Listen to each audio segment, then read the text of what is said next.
વિદ્યાર્થી મિત્રો, અગાઉ આપણે ધોરણ 12 વાણિજ્ય વ્યવસ્થા અને સંચાલન એ વિષયનું પહેલું પ્રકરણ એટલે કે સંચાલનનું સ્વરૂપ અને મહત્વ એ પ્રકરણમાં પ્રસ્તાવના, સંચાલનનું સ્વરૂપ, સંચાલનનું મહત્વ આટલા મુદ્દાઓની વિગતવાર સમજૂતી મેળવી. હવે સંચાલનનું સ્વરૂપ એટલે કે સંચાલનના લક્ષણો એ પૈકી 7મું લક્ષણ હતું કે સંચાલન વિજ્ઞાન, કળા અને વ્યવસાય છે. 7મું લક્ષણ સંચાલન વિજ્ઞાન, કળા અને વ્યવસાય એ આપણે ટૂંકમાં સમજ્યા હતા. હવે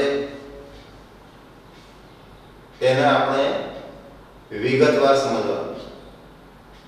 તેને આપણે વિગતવાર સમજીએ. સંચાલન વિજ્ઞાન, કળા અને વ્યવસાય એ અલગથી વિધાન સ્વરૂપે અને પ્રશ્ન સ્વરૂપે પણ પરીક્ષામાં પૂછી શકાય. બંનેમાં સમજૂતી કોમન આવે. પ્રશ્નનો ગુણભાર જોઈ અને તમારે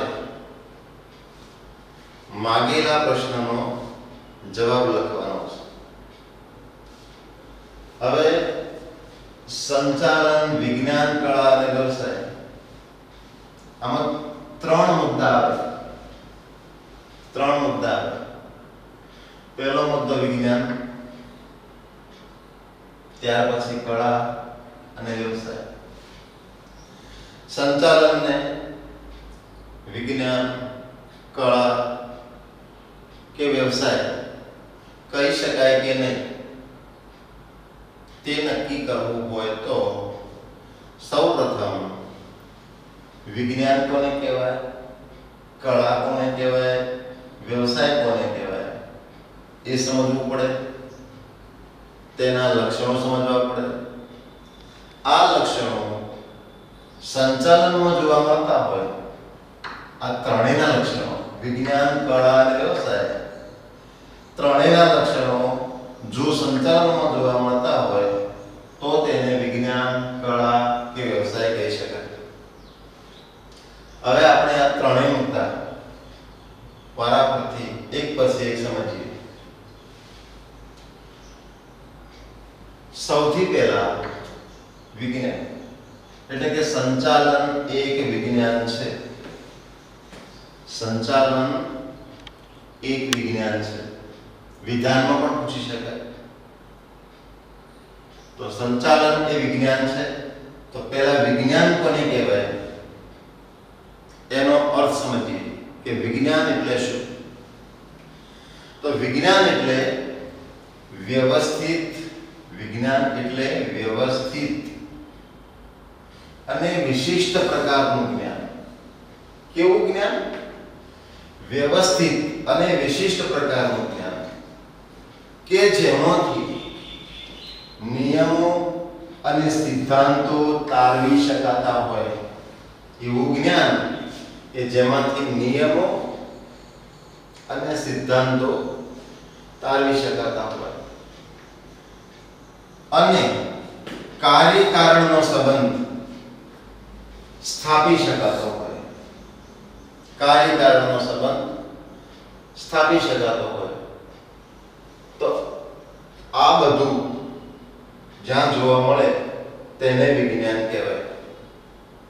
વ્યવસ્થિત અને વિશિષ્ટ પ્રકારનું જ્ઞાન, સિદ્ધાંતો કે નિયમો અને કાર્ય-કારણનો સંબંધ. આ 3 મુદ્દા વ્યાખ્યામાં અગત્યના છે. 3 મુદ્દા અગત્યના છે. વ્યવસ્થિત અને વિશિષ્ટ જ્ઞાન, બીજો મુદ્દો છે નિયમો અને સિદ્ધાંતો અને કાર્યકારણનો સંબંધ, એટલે કે બંને વચ્ચે કાર્યકારણનો સંબંધ હોય. આ વ્યાખ્યા પ્રમાણે જોઈએ તો ભૌતિક વિજ્ઞાન, રસાયણ વિજ્ઞાન એ બધા વિજ્ઞાન કહેવાય. ભૌતિક વિજ્ઞાન અને રસાયણ વિજ્ઞાન. હવે અર્થ સમજ્યા પછી આપણે એના લક્ષણો સમજવાનો પ્રયત્ન કરીએ. તો લક્ષણો એ વ્યાખ્યા ઉપરથી જ તારવવામાં આવે છે. આમ જોવા જઈએ તો વ્યાખ્યાનું વિશ્લેષણ કરીએ અને જે મુદ્દા મળે એ મુદ્દાને લક્ષણ કહેવાય. તો આવાના લક્ષણો જોઈએ તો સૌથી પહેલા તમે વ્યાખ્યામાં જુઓ કે વ્યવસ્થિત જ્ઞાન છે. વ્યાખ્યામાં લખેલું છે કે વ્યવસ્થિત જ્ઞાન એ વિજ્ઞાનનું પહેલું લક્ષણ છે. આ વ્યવસ્થિત જ્ઞાન છે સંશોધનોના આધારે સાબિત થયેલા સનાતન સત્યો એટલે વિજ્ઞાન, એટલે વ્યવસ્થિત જ્ઞાન છે. બીજું સર્વવ્યાપકતા, એટલે કે દરેક જગ્યાએ એનો ઉપયોગ થાય છે, દરેક દેશોમાં, દરેક ક્ષેત્રોમાં, એટલે સર્વવ્યાપકતા. કારણ અને અસરનો સંબંધ છે. તો એમાં જે કારણ છે અને અસર વચ્ચે એમાં ચોક્કસ સંબંધો જોવા મળે છે સિદ્ધાંતમાં અને નિયમોમાં. આ હકીકતો છે. વિજ્ઞાન છે ને હકીકત છે. હકીકત એટલે સનાતન સત્ય છે જે સાબિત થયેલું, એટલે હકીકતો છે. વિશ્લેષણ અને પ્રયોગોનો આધાર. તો વિજ્ઞાનની અંદર સતત હકીકતોનું વિશ્લેષણ કરવામાં આવે છે, સતત પ્રયોગો કરવામાં આવે છે. પ્રયોગશાળાની અંદર પણ પ્રયોગો કરવામાં આવે છે. તો વિશ્લેષણ અને પ્રયોગોનો એનો આધાર છે. આ જ્ઞાનનો આધાર છે પ્રયોગો કરી અને આ જ્ઞાન મેળવેલું છે. તો વિશ્લેષણ અને પ્રયોગોનો આધાર અને નિયમોની ચકાસણી. જે નિયમો બનાવેલા છે એ દરેકની ચકાસણી થયેલી છે. ગમે તે નિયમ, જેમ કે ગુરુત્વાકર્ષણનો નિયમ, તો એ બધા નિયમોની ચકાસણી થઈ છે. ત્યારબાદ એનો અમલ થયેલો છે, ત્યારબાદ એને સાબિત કરવામાં આવેલું છે. તો આ બધા લક્ષણો છે એ કોના લક્ષણો? વિજ્ઞાનના. વ્યવસ્થિત જ્ઞાન, સર્વવ્યાપક, દરેક જગ્યાએ, કારણ અને અસરો, એના વચ્ચે ચોક્કસ સંબંધ, આ હકીકતો છે, સનાતન સત્યો છે, વિશ્લેષણ અને પ્રયોગો ઉપર આધારિત છે અને નિયમો સિદ્ધ થયેલા છે, સાબિત થયેલા છે. હવે આ બધા લક્ષણો સંચાલનમાં જોવા મળે છે કે કેમ એ પણ આપણે સમજીશું. આ સિદ્ધાંતો છે એના દ્વારા સંચાલનની અંદર, સંચાલનમાં માનવ, યંત્રો, મૂડી, પદ્ધતિઓ વગેરેનો યોગ્ય ઉપયોગ કરવામાં આવે છે. સંચાલનના પણ પોતાના સિદ્ધાંતો છે. એ અલગ અલગ સંચાલન શાસ્ત્રીઓએ રજૂ કર્યા છે. એ આપણે આગળના પ્રકરણમાં જોઈશું. સંચાલનમાં પણ સિદ્ધાંતો છે. ફ્રેડરિક ટેલર નામના સંચાલન શાસ્ત્રીએ સિદ્ધાંતો આપ્યા છે. હેનરી ફેયોલ નામના સંચાલન શાસ્ત્રીએ સિદ્ધાંતો આપ્યા છે. એવા ઘણા બધા સંચાલન શાસ્ત્રીઓએ સિદ્ધાંતો આપેલા છે અને એ સિદ્ધાંતોનો ઉપયોગ માનવ, યંત્રો, મૂડી, પદ્ધતિઓ એના માટે કરવામાં આવે છે. એટલે જે વિજ્ઞાનના જે સિદ્ધાંતો છે, આપણે આગળ જોયું નિયમો અને સિદ્ધાંતો, તો એવા સિદ્ધાંતો સંચાલનમાં પણ જોવા મળે છે. એવા કે બે ત્રણ સિદ્ધાંતોના તમને ઉદાહરણ આપું તો ભૂકંપની એક વાક્યતાનો સિદ્ધાંત. સંચાલનનો સિદ્ધાંત, હુકમની એક વાક્યતાનો સિદ્ધાંત, એટલે કે હુકમ કર્મચારીને એક જ અધિકારી પાસેથી મળવા જોઈએ. હુકમની એક વાક્યતાનો સિદ્ધાંત, શિસ્તનો સિદ્ધાંત, શ્રમ વિભાજનનો સિદ્ધાંત. તો જેમ વિજ્ઞાનમાં નિયમોના સિદ્ધાંતો છે તેવા જ નિયમો અને સિદ્ધાંતો એ અલગ પ્રકારના પણ એવા જ નિયમો અને સિદ્ધાંતો સંચાલનમાં પણ જોવા મળે છે. અને એ નિયમોનો ઉપયોગ, આ સિદ્ધાંતનો ઉપયોગ માનવી, યંત્રો, મૂડી, પદ્ધતિઓ એના માટે કરવામાં આવે છે. ડોક્ટર જ્યોર્જ ટેરી એક ખ્યાતનામ સંચાલન શાસ્ત્રી થઈ ગયા. ડોક્ટર જ્યોર્જ ટેરી એ જણાવે છે કે વિજ્ઞાન વ્યક્તિને જાણવાનું શીખવે છે. વિજ્ઞાન વ્યક્તિને શું શીખવે છે? જાણવાનું શીખવે છે. એટલે કોઈ પણ જ્ઞાન જાણવું હોય અને વ્યવસ્થિત જ્ઞાન મેળવવું હોય તો એના માટે વિજ્ઞાન એ મદદરૂપ સાબિત થાય. વિજ્ઞાન વ્યક્તિને જાણવાનું શીખવે છે. એટલે જ એમ કહેવાય છે કે નોલેજ ઇઝ પાવર. વિજ્ઞાન એટલે વિજ્ઞાન, નોલેજ ઇઝ પાવર એટલે કે જ્ઞાન એ શક્તિ છે. જ્ઞાન એ શક્તિ છે. એટલે જે જ્ઞાન મેળવ્યું છે એ કોઈ પણ વ્યક્તિ કે દેશ દરેકને માટે શક્તિરૂપ, મદદરૂપ થાય છે. નોલેજ ઇઝ પાવર એટલે કે જ્ઞાન એ શક્તિ છે. સંચાલનને વિજ્ઞાનની જેમ જ પોતાના સિદ્ધાંતો છે. વિજ્ઞાનના લક્ષણો સંચાલનમાં પણ જોવા મળે છે. એ આપણે આગળ વાત કરી તો બધી બાબતો તમે સમજ્યા તો એના પરથી એક વાત સ્પષ્ટ થાય છે. આ બધું જ સમજ્યા આપણે, એનો અર્થ, એના લક્ષણો, કયો ઉપયોગ થાય, સંચાલનમાં કયા લક્ષણો જોવા મળે, સંચાલનમાં કયા સિદ્ધાંતો જોવા મળે, એ આપણે સમજ્યા કે સંચાલનમાં પણ દરેક જગ્યાએ એનો ઉપયોગ થાય છે. સંચાલન પણ વ્યવસ્થિત જ્ઞાન છે. સંચાલનમાં પણ કારણ અને અસરનો સંબંધ જોવા મળે છે. સંચાલનમાં પણ કારણ અને અસરનો સંબંધ જોવા મળે છે. જો કર્મચારીને સંતોષકારક પગાર મળે તો તેના ઉત્સાહમાં વધારો થાય છે. સંતોષકારક પગાર મળે, એને પ્રોત્સાહન આપવામાં આવે, તો તેના ઉત્સાહમાં વધારો થાય છે, જેના જુસ્સામાં વધારો થાય છે. પ્રોત્સાહનથી એના જુસ્સામાં વધારો થાય છે, એના ઉત્સાહમાં વધારો થાય છે. પછી નાણાકીય પ્રોત્સાહન આપો કે પછી બિન નાણાકીય પ્રોત્સાહન, જાહેરમાં સન્માન કરો તો એ પણ પ્રોત્સાહન છે. એનાથી પણ એનો ઉત્સાહ વધે છે. કર્મચારીનું જાહેરમાં સન્માન કરવામાં આવે તો એનાથી પણ એને પ્રોત્સાહન મળે છે. એટલે આને કહેવાય કારણ અને અસરનો સિદ્ધાંત અથવા કારણ અને અસરનો સંબંધ. સંચાલનમાં પણ હકીકતો છે, એના પણ સિદ્ધાંતો સાબિત કરેલા છે, સાબિત થઈ ચૂક્યા છે.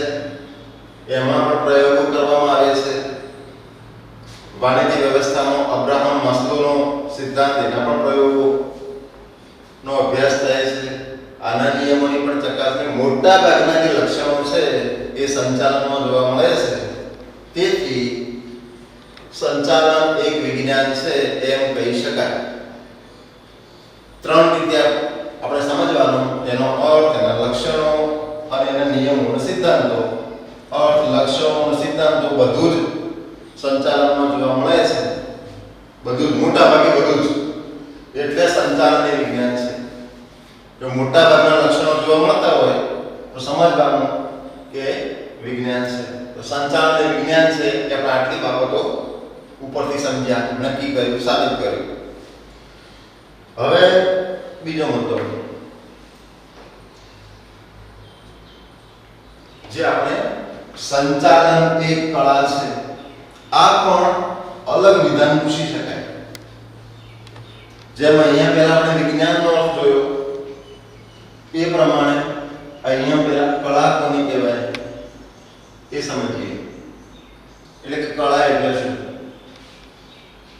કળાનો અર્થ.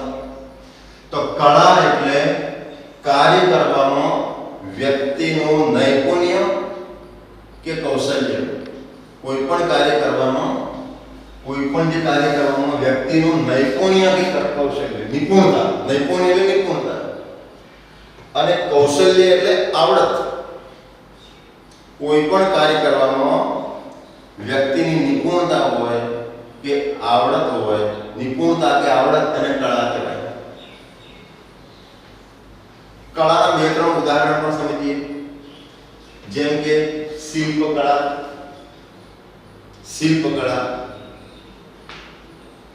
જે પથ્થર હોય એમાંથી મૂર્તિ બનાવે એ કળા છે.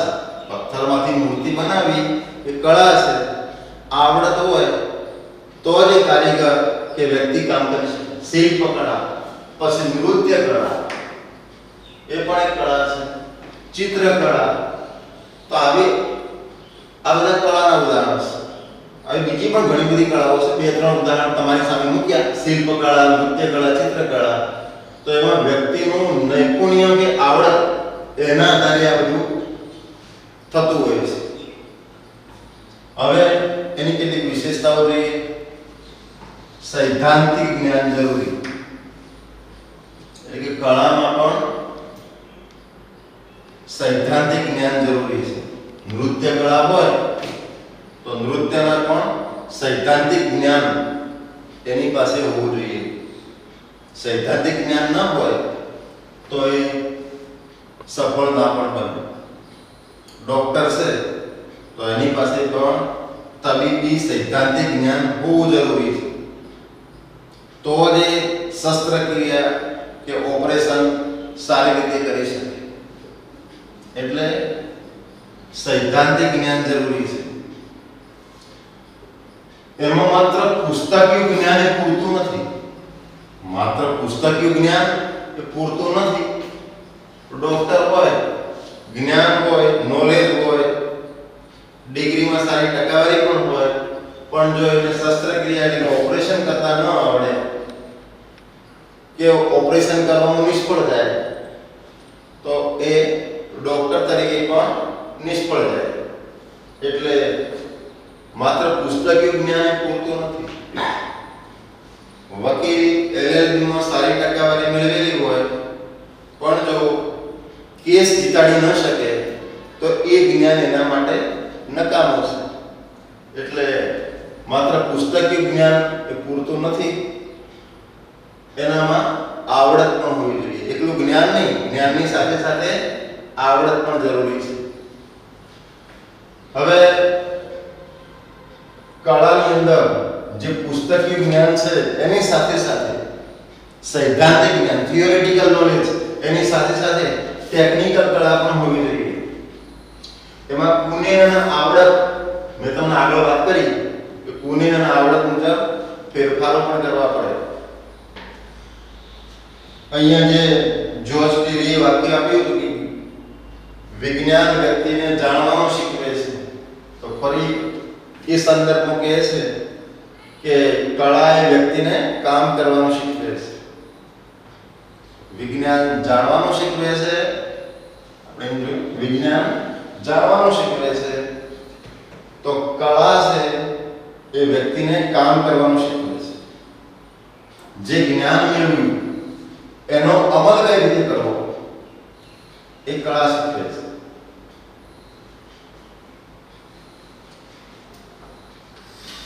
આ બધી જ બાબતો આપણે આગળ જોયું કે પુણે, આવડત, બધી જ બાબતો સંચાલનમાં જોવા મળે છે. સંચાલનની આપણે આગળ વ્યાખ્યા પણ જોઈ હતી, તમને યાદ હોય તો. કુન્સ અને ઓડોનલે આપેલી. કુન્સ અને ઓડોનલની વ્યાખ્યા આપણે અગાઉ જોઈ હતી કે અન્ય વ્યક્તિઓ પાસેથી કામ લેવાની કળા, એટલે કે સંચાલન એ કળા છે. હવે આપણે બે બાબતો જોઈએ, વિજ્ઞાન અને કળા. તો સંચાલનને માત્ર વિજ્ઞાન પણ ના કહી શકાય અને માત્ર કળા પણ ના કહી શકાય. બંનેનું કોમ્બિનેશન છે. બંનેનો સમન્વય છે. વિજ્ઞાન અને કળા બંનેનો સમન્વય છે. સંચાલન એકલું વિજ્ઞાન નથી, એકલું ભૌતિક શાસ્ત્રની જેમ ભૌતિક વિજ્ઞાનની જેમ વિજ્ઞાન નથી, કે શિલ્પ કળાની જેમ કળા પણ નથી. માત્ર વિજ્ઞાન પણ નથી, માત્ર કળા પણ નથી, બંનેનો સમન્વય છે. બંનેનો સમન્વય છે. અગાઉ ઉદાહરણ આપ્યું કે ડોક્ટરને સૈદ્ધાંતિક જ્ઞાનની સાથે સાથે ઓપરેશનનું પ્રેક્ટિકલ જ્ઞાન એટલે કે આવડત પણ એટલી જ જરૂરી છે. એટલે કે વિજ્ઞાનની સાથે સાથે કળા આ બંને જરૂરી છે, બંનેનો સમન્વય છે. એમ કહેવાય છે કે વિજ્ઞાન જ્યાંથી અટકે છે ત્યાંથી કળાની શરૂઆત થાય છે. જ્યાં વિજ્ઞાન અટકે ને, જ્યારે નોલેજ કામ ન આવે ત્યારે વ્યક્તિની આવડત કામ આવે છે. એટલે જ ઘણી વખત એક સરખી ડિગ્રી ધરાવતા ડોક્ટરો એ સફળતામાં અલગ અલગ હોય છે. એનું કારણ છે એમની આવડત. તો વિજ્ઞાન જ્યાંથી અટકે છે ત્યાંથી એની કળાની શરૂઆત થાય છે.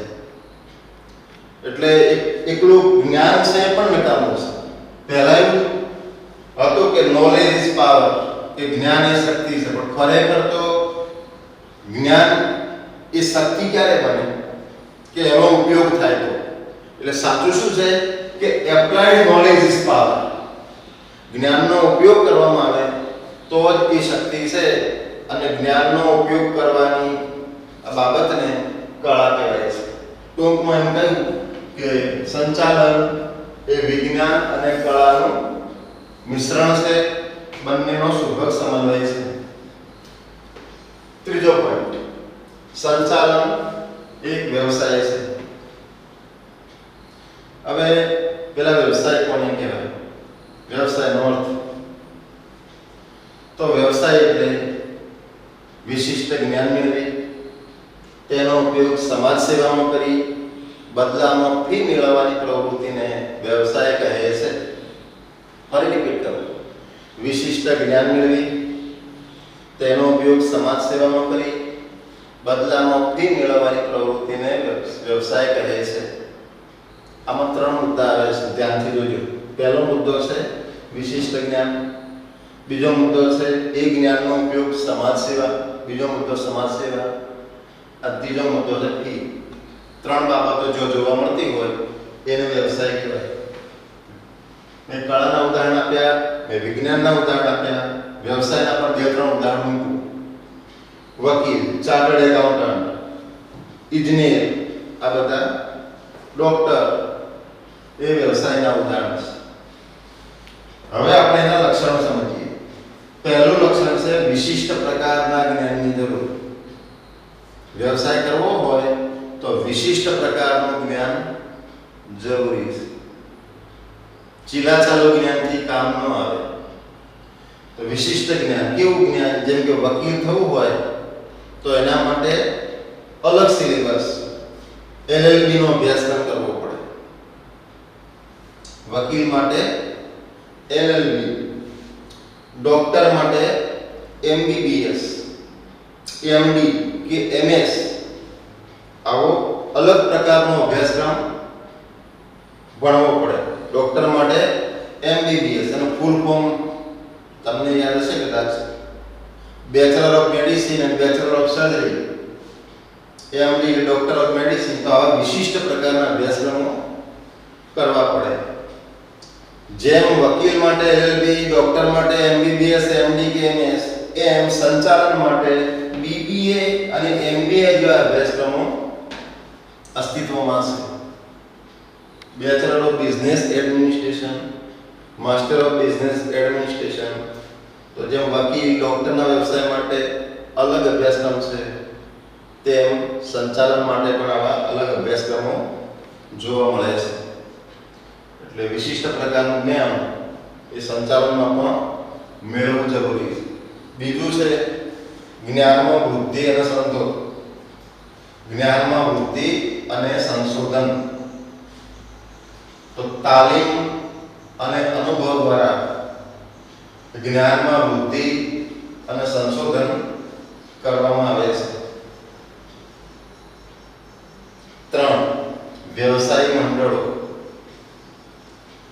વ્યવસાયની અંદર તેના પોતાના મંડળો હોય છે, એમ સંચાલનની અંદર પણ આવા મંડળો જોવા મળે છે. જેમ કે IIM એટલે ઇન્ડિયન ઇન્સ્ટિટ્યૂટ ઓફ મેનેજમેન્ટ. ચોથું લક્ષણ છે આચાર સંહિતાનું પાલન.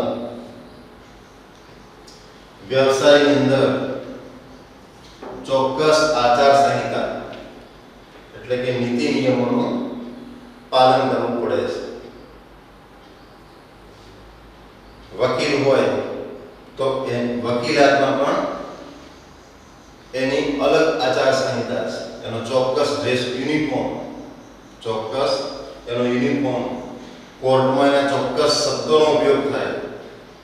નામદાર કે યોર ઓનર તો આચાર સંહિતા કહેવાય. એમ સંચાલનની અંદર પણ આચાર સંહિતા એટલે કે નીતિ નિયમો હોય છે. કંપની ચલાવવાની હોય ત્યારે નીતિ નિયમોનું સંપૂર્ણપણે પાલન કરવું પડે છે. નૈતિક જવાબદારી.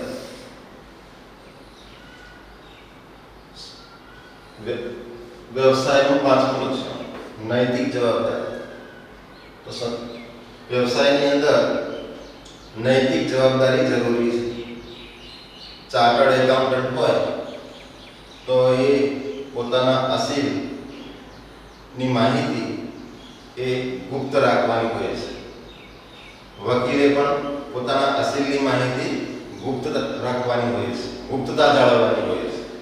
તો એ પ્રમાણે સંચાલનમાં પણ જ્યારે કોઈ ધંધાકીય એકમનું સંચાલન કરવામાં આવે ત્યારે ગોપનીયતા જાળવવી જરૂરી છે. તો આ એની નૈતિક જવાબદારી.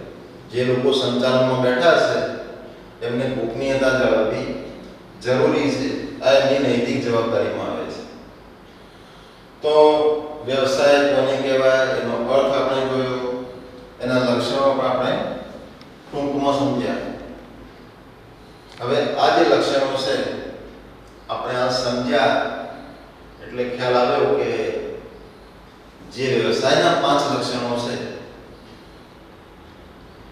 વ્યવસાયના જે 5 લક્ષણો છે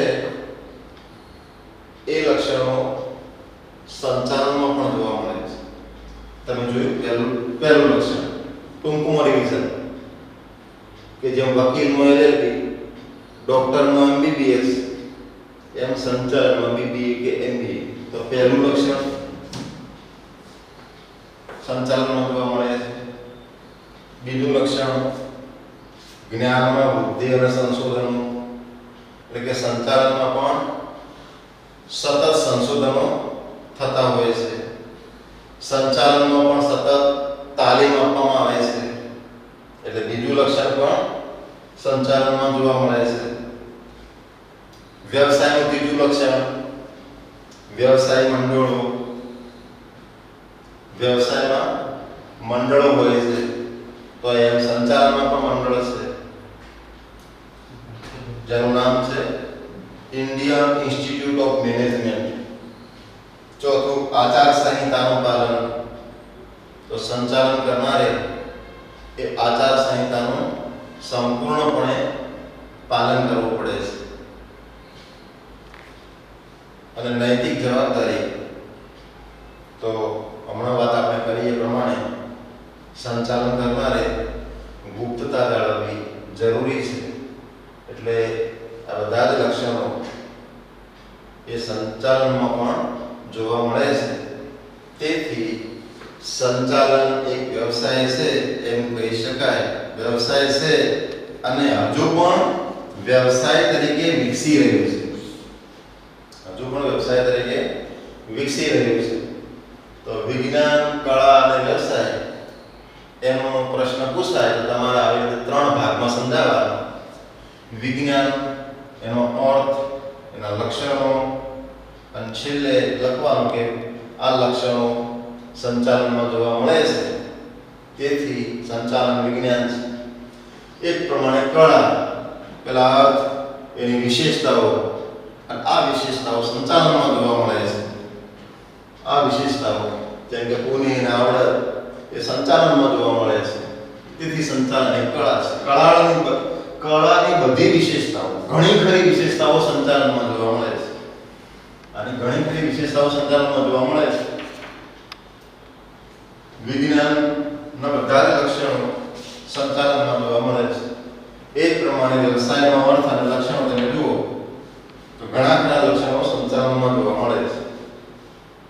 એટલે છેલ્લે એમ કહી શકાય કે સંચાલન વિજ્ઞાન, કળા અને વ્યવસાય છે.